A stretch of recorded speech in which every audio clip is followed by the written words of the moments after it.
नमस्कार, मैं अशोक कुमार पांडे और स्वागत है आपका द क्रेडिबल न्यूज पर। अगर यमन का मामला आप देखेंगे तो हौथियों ने यमन का जो मारिब शहर है उस पर बैलिस्टिक मिसाइल और ड्रोन से हमला किया है, जिसमें 2 लोग मारे गए हैं और 14 घायल हुए हैं। कल मैंने आपको बताया था कि सऊदी अरबिया में भी हमला हुआ था और साथ में यमन की जो गवर्नमेंट है जिसको सऊदी अरबिया सपोर्ट करता है उस पर भी हमला हुआ था, जिसमें 54 से ज्यादा लोग यमन के अंदर मारे गए थे और 12-15 लोग मारे गए थे सऊदी अरबिया में। अब कल सऊदी अरबिया पर तो कोई हमला नहीं हुआ है, लेकिन यमन की जो गवर्नमेंट है उस पर हमला मतलब लगभग सऊदी अरबिया पर हमला हो जाता है। आप देखिए यूएई क्या कर रहा था। यूएई से सऊदी अरबिया की जो हालिया दुश्मनी हुई है वो क्यों हुई है? यूएई यमन में इजराइल की हेल्प लेकर, इजराइल और यूएई मिलकर आप कह सकते हैं यमन में इंटरफियर करने की, यमन में दखल करने की कोशिश कर रहे थे। ये दखल कैसा था? एक मिलिशिया थी जिस मिलिशिया को ये लोग स्पॉन्सर कर रहे थे, जो यमन की गवर्नमेंट को बेदखल करना चाहती थी, उसकी जगह लेना चाहती थी। सऊदी अरबिया ने रातों रात हमला किया और ये पूरी की पूरी मिलिशिया भागने पर मजबूर हुई। यानी यमन में जो एक गवर्नमेंट है, जो आप कह सकते हैं कि इंटरनेशनली रिकॉग्नाइज्ड गवर्नमेंट है, जिसको दुनिया की सारी सरकारें मानती हैं कि यही यमन की असली गवर्नमेंट है, वो बेसिकली सऊदी अरब के प्रॉक्सीज हैं, बेसिकली सऊदी अरब के सपोर्ट से है। और दूसरा और बड़ा हिस्सा यमन का हौथियों के कब्जे में है। अब अगर हूथी यमन की गवर्नमेंट पर हमला करते हैं, अटैक करते हैं, तो यह सऊदी अरब के लिए सीधी सीधी चुनौती है। इससे 2 चीजें हो सकती हैं। पहला तो यह कि यमन के अंदर फिर से एक सिविल वार जैसी सिचुएशन आ जाए, आपस में लड़ाइयां शुरू हो जाएं, जो हो ही गई हैं।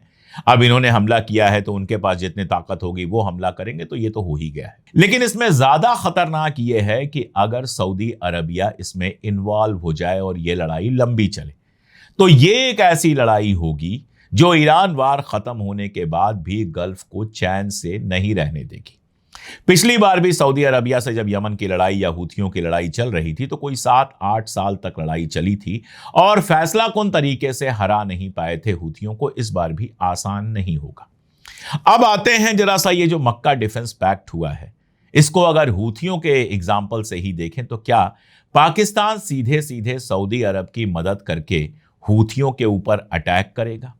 देखिए, कल ईरान के एक जिम्मेदार आदमी का बयान आया जिसमें उन्होंने कहा कि सऊदी अरबिया की रक्षा, सऊदी अरबिया की हिफाजत पाकिस्तान नहीं कर सकता, या सऊदी अरबिया का यूं कहें कि कोई और हिफाजत नहीं कर सकता। इशारा यह था कि तुम्हारी हिफाजत हम ही कर सकते हैं। तो क्या इस पैक्ट से नाराजगी की वजह से ईरान हूथियों को इस जंग के लिए सपोर्ट कर रहा है? यह अपने आप में बहुत बड़ा सवाल है। देखिए, जहां तक इस पैक्ट का सवाल है, यावेर नेतन्याहू, जो नेतन्याहू का बेटा है, दिखाई दे रहा है कि इजराइल इस पैक्ट से कितना डरा हुआ है। वो कहता है कि अगली बार जब ईरान, हूथी या इराक में मौजूद मिलिशिया सऊदी अरब पर हमला करेंगे तो क्या तुर्की, पाकिस्तान, ईरान, इराक और यमन पर हमला करेंगे? वो भारत के लिए भी पूछता है कि अगर अगली बार इंडिया और पाकिस्तान की जंग होगी तो क्या तुर्की और सऊदी अरबिया भारत पर अटैक करेंगे? उसको चिंता यह भी करनी चाहिए कि क्या अगर तुर्की के साथ या फिर सऊदी अरबिया के साथ इजराइल कोई जंग शुरू करता है तो ये तीनों मिलकर इजराइल से लड़ेंगे। उसकी चिंता यह होनी चाहिए। खैर, जो उसने सवाल पूछा है बहुत इलॉजिकल सवाल नहीं है, सवाल अपने आप में बहुत इंपॉर्टेंट है। इसलिए क्योंकि अगर हूथियों वाला मामला बढ़ता है तो क्या तुर्की इसमें किसी तरह का दखल करेगा? क्या तुर्की इसके चलते ईरान पर अटैक करके उससे जंग करने की हिमाकत करेगा? या क्या पाकिस्तान ईरान के ऊपर हमला करके ऐसी हिमाकत करने का कोई भी रिस्क लेगा? देखिए, जहां तक मेरी समझ है, ये जो समझौता है तुर्की, पाकिस्तान और सऊदी अरबिया का, जिसमें यह कहा जा रहा है कि और भी मुल्क शामिल हो सकते हैं। पहले जो बात चली थी, पहले जो मीटिंग चली थी, उसमें इजिप्ट भी शामिल था।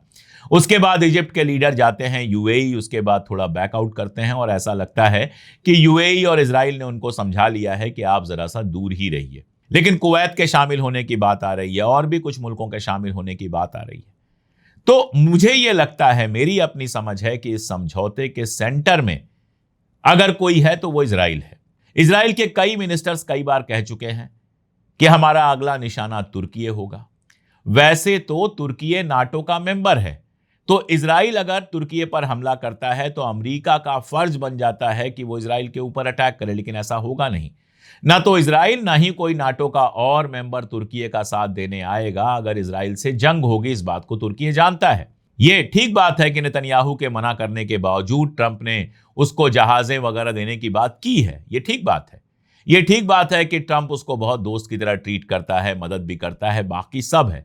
लेकिन जहां इजराइल और तुर्की में से किसी एक को सेलेक्ट करने की बात आएगी, अमेरिका का जो प्रो इजराइल पूरा गैंग है, लॉबी है, वो इजराइल के साथ खड़ा हो जाएगा और चाहे ट्रंप हो या कोई और प्रेसिडेंट हो, वो तुर्की का खुल के साथ नहीं दे पाएगा। ये बात बिल्कुल क्लियर है। सऊदी अरबिया को भी यह खदशा, यह डर हमेशा ही रहता है कि जो इजराइल, ग्रेटर इजराइल का ख्वाब है, उसमें सऊदी अरबिया की भी जमीन शामिल है। तो कल को ज्यादा मजबूत होने के बाद, तुर्की को क्लियर करने के बाद, इजराइल सऊदी अरब का रुख कर सकता है। अब पाकिस्तान इसमें कहां से आता है? पाकिस्तान में तो इजराइल घुस नहीं सकता है। पाकिस्तान की दो चिंताएं हैं। पहली चिंता तो यह है कि नरेंद्र मोदी के समय हिंदुस्तान और इजराइल की जिस तरह से दोस्ती हुई है, उसमें उसको मिडिल ईस्ट के पार्टनर्स चाहिए। और दूसरी चिंता है उसकी इकोनॉमी। पाकिस्तान को चाहिए लोन। यूएई से रिश्ता खराब हुआ, यूएई ने कहा हमारा लोन वापस करो, पाकिस्तान की हालत खराब हो गई, तब सऊदी अरबिया ने मदद किया तो लोन वापस हो पाया। इंटरनेशनल मॉनेटरी फंड से लेकर जितने भी उसके दोस्त हैं, वो बेसिकली इसीलिए दोस्त हैं क्योंकि वो पाकिस्तान को फंड देते रहते हैं, पैसा देते रहते हैं। पाकिस्तान की इकोनॉमी उसके नेताओं के करप्शन की वजह से बहुत शैटर्स में है। आप पाकिस्तान के बड़े लीडर्स को देख लीजिए, मरियम नवाज को देख लीजिए, नवाज शरीफ को देख लीजिए, शहबाज शरीफ को देख लीजिए, बेनजीर भुट्टो के बेटे को देख लीजिए, इन सब लोगों को आप देख लीजिए, ये बेहद रईस लोग हैं। इनके पास लंदन में कोठियां हैं, इनके पास दुबई में कोठियां हैं, इनके पास इतना पैसा है जो आप सोच ही नहीं सकते।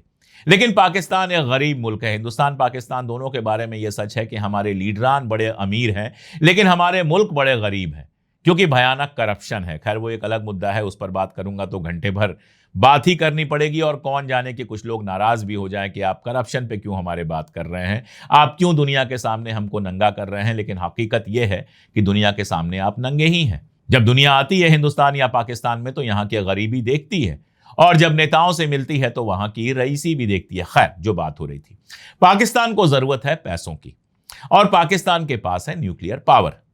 तो सऊदी अरबिया या तुर्की से अगर इजराइल टकराता है तो पाकिस्तान उसको न्यूक्लियर अटैक की धमकी दे सकता है, कर नहीं सकता है। देखिए, न्यूक्लियर अटैक पाकिस्तान नहीं करेगा इजराइल के ऊपर, किसी और मुल्क के लिए भी। ये बात मुझसे आप लिख कर ले लीजिए, ऐसी बेवकूफी वो नहीं करने वाला। लेकिन एक धमकी होती है, एक डिटरेंट वो बन सकता है। डिटरेंट समझते हैं ना, कि तुम्हारे पास अगर न्यूक्लियर है तो हमारे पास भी न्यूक्लियर है।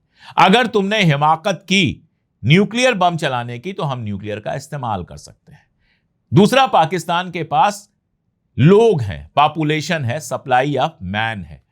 वो तुर्की को और पाकिस्तान दोनों की आर्मी को अपने जवान सप्लाई कर सकता है। सऊदी अरबिया को कोई जंग लड़नी है तो पाकिस्तान से 25-50 हजार लोगों को भेजा जा सकता है कि जाओ वहां पर जंग लड़ो। पाकिस्तान की रेगुलर आर्मी से भी भेजा जा सकता है और यंग लोगों को ट्रेन करके भी मरने के लिए वहां भेजा जा सकता है। अच्छी खासी तनख्वाह मिलेगी तो लोग बड़े शौक से चले जाएंगे, क्योंकि अपने मुल्क में तो जीने के लिए रोटी भी नहीं मिल रही है। तो पाकिस्तान के पास मैन पावर है और एटॉमिक बम है, सऊदी अरबिया के पास पैसा है, तुर्की के पास नाटो से रिलेशन है और हथियार है। तो ये तीनों मिलकर जब मिल जाते हैं, और मान लीजिए इसमें कुछ और मुल्क मिल गए, तो इनमें से किसी पर इजराइल का हमला करना बहुत मुश्किल हो जाएगा। इजराइल इनमें से किसी पर भी हमला करने में 100 बार सोचेगा।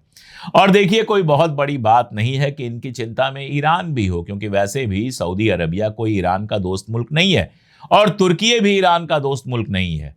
तो इनको लग सकता है कि अमेरिका से जंग जीतने के बाद ईरान इतना मजबूत हो जाएगा कि वो हमारे लिए खतरा बन जाएगा। ऐसे में अगर पाकिस्तान हमारे साथ होगा और हम 3 होंगे तो शायद मिलकर ईरान का मुकाबला कर सकें। यहीं से आपको ये जवाब मिलता है कि ईरान सऊदी अरबिया से क्यों कह रहा है कि तुम्हारी हिफाजत ऐसे नहीं हो सकती। तो फिलहाल मुझे यह मामला लग रहा है, लेकिन यह तो है ही कि अगर पाकिस्तान हिंदुस्तान की भी लड़ाई होती है तो सऊदी अरबिया और तुर्की को भी हर तरीके से मदद करनी पड़ेगी पाकिस्तान की। यह हिंदुस्तान के लिए एक फिक्र की बात है, क्योंकि सऊदी अरबिया हमारा बहुत अच्छा दोस्त रहा है। लेकिन भाई, जब इजराइल में जाकर मदरलैंड फादरलैंड करेंगे, जब इजराइल में जाकर गले मिलेंगे, जब इजराइल में जाकर कहेंगे कि हम तुम्हारे दोस्त थे, हैं और रहेंगे, तो फिर इस्लामिक मुल्कों से दोस्ती कितने दिन चलेगी? ये तो सोचने वाली बात है। वैसे भी नरेंद्र मोदी ने सऊदी अरबिया पर यूएई को चुना है। दोनों में से इस समय कोई एक ही दोस्त हो सकता है। हालांकि ईरान पाकिस्तान के साथ अभी अच्छे रिश्ते रख रहा है। अरागची साहब पाकिस्तान जाने वाले हैं। बताया यह जा रहा है कि 10 अगस्त को अरागची पाकिस्तान जाने वाले हैं। 3 अगस्त को उनको इन्विटेशन दिया था इशाक डार ने। अब अरागची जो है वो कह रहे हैं पाकिस्तान के साथ भी अच्छा रिश्ता बनाकर रखना चाहेंगे, क्योंकि कतई वो नहीं चाहेंगे कि एक एटॉमिक पावर बगल की उनकी दुश्मन बने। और फिलहाल पिछले दिनों में जिस तरह से इस जंग को रुकवाने में पाकिस्तान ने रोल निभाया है, उसमें ईरान कतई नहीं चाहेगा कि वो पाकिस्तान को दोस्त बनाए। खबर यह भी आ रही है कि होर्मुज जल्द खुलने की उम्मीद है, लेकिन मैं हमेशा कहता हूं कि ईरान जब डिप्लोमेसी कर रहा है तो यह जल्द महीने भर का भी हो सकता है। इसलिए जब खुलेगा तभी देखा जाएगा। अभी तो अमेरिका अपने उसी गुमान में है कि ईरान को आर्थिक तौर पर फाइनेंशियली परेशान करेंगे तो वो झुक जाएगा। बताया यह जा रहा है कि दुबई में जो क्रिप्टो एक्सचेंज है उसको बैन कर दिया है। इसको लगता था कि आईआरजीसी को इससे फायदा होता है, लेकिन देखिए तिनकों से तूफान नहीं रोके जाते। इन सारी चीजों से ईरान पर कोई बहुत बड़ा असर नहीं पड़ने वाला है। ईरान ये मान के चल रहा है कि वो इस जंग को जीत चुका है और इसीलिए जो भी समझौता फाइनल होगा ईरान अपने फेवर का समझौता करा कर रहेगा। ये आप देख लीजिएगा। तो दुनिया रोज बदल रही है। ये डिफेंस पैक्ट हो या हूथी की लड़ाई हो, ये आगे क्या होगा इसकी तरफ इशारा कर रहे हैं। जब जो जैसे होगा मैं आपको बताऊंगा ही। आप जुड़े रहिए हमारे साथ, देखते रहिए हमारे वीडियोस और चैनल को सब्सक्राइब जरूर कर लीजिए। आज के लिए इतना ही, बहुत शुक्रिया।